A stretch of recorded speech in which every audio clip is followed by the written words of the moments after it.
So in the Bible, right after Jesus went to heaven and left his spirit with his disciples, it talks about how the disciples all lived together and they claimed nothing of their own. Everything they had was everybody's.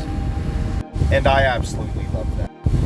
And then it goes to talk about how other people seen that and how they would sell their property, sell their houses and everything they own, and bring all of the money that they made from that to the disciples. And anybody that was in need, this is so great.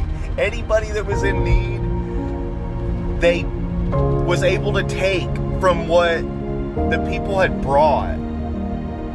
After they sold everything they had and gave it to the disciples, they was able to take, if they needed, to get by, you know? And this is really what the modern day church should do, and it should be, is lifting one another up, bearing each other's burdens.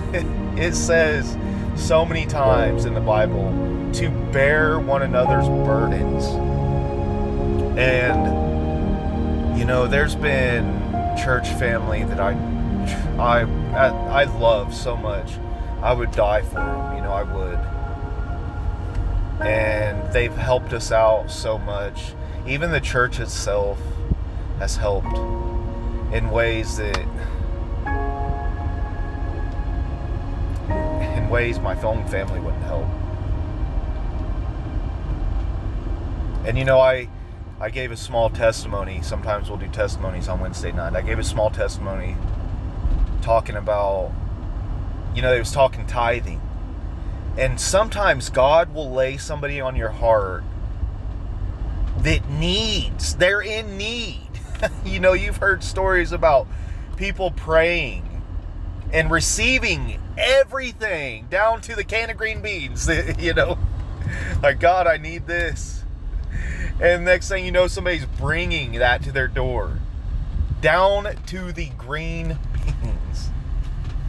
And that's just how great God is. But we should really, and I'm getting off topic there.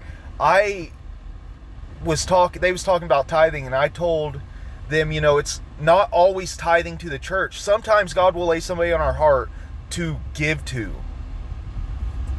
And that might just be what they prayed for.